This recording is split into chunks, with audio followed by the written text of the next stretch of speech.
तो जी हाँ, नमस्कार दोस्तों, आप सबको फिर से एक बार स्वागत है आपका YouTube channel crack Bhojpuri news में। मैं हूं जितन कुमार और फाइनल में आप सबको बता दूं कि रमेश रेशमिया जी का चैता सॉन्ग आ रहा है। जी हाँ, तो मैं दोस्तों बहुत ही ब्लास्ट एंड बहुत ही ज़बरदस्त का सॉन्ग आ रहा है, चैता सॉन्ग, जो कि कब रिलीज होगा मैं इस वीडियो में आप सबको फुल जानकारी देने वाला हूँ। तो वीडियो में शुरू से रेशमिया जी का ये सॉन्ग कहिया रिलीज होगा, जी मैं इस वीडियो में आप सबको पूरा फुल जानकारी देने वाला हूँ। तो इसी तरह का वीडियो आप लोग देखना पसंद करते हैं तो चैनल को सब्सक्राइब करके बेल आइकन ऑन कर दीजिएगा, क्योंकि मैं भोजपुरी से रिलेटेड इसी तरह का वीडियो आप सभी को भी चलाते रहता हूँ। जी हाँ, तो मैं दोस्तों चलिए मैं वीडियो को स्टार्ट करता हूँ। तो जी हाँ, मैं दोस्तों मैं आप सभी को बता दूँ कि महेश परदेसी जी सॉन्ग को लिखे हुए हैं, एन के वर्मा जी का म्यूजिक है, जो कि रमेश रेशमिया जी सॉन्ग को गाए हुए हैं। जी चैता सॉन्ग है, जो कि Ramesh Reshammiya official YouTube channel के माध्यम से 19 तारीख यानी कि कल सुबह 6:15 पर Ramesh Reshammiya official YouTube channel के माध्यम से रिलीज हो रहा है वीडियो सॉन्ग।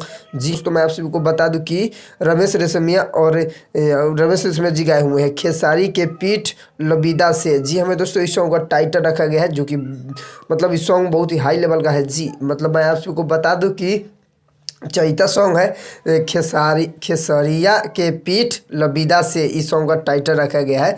चैता सॉन्ग है, जो कि बहुत ही ज़बरदस्त एंड बहुत ही हाई लेवल का सॉन्ग है। तो आप सबको जानकारी मालूम पता चल गया होगा कि रमेश रेशमिया जी का कौन सा इसी तरह का वीडियो देखना पसंद करते हैं तो चैनल को सब्सक्राइब करके बेल आइकन ऑन कर दीजिएगा। तो मिलते हैं नेक्स्ट अपडेट के साथ। तो बाय बाय, टाटा।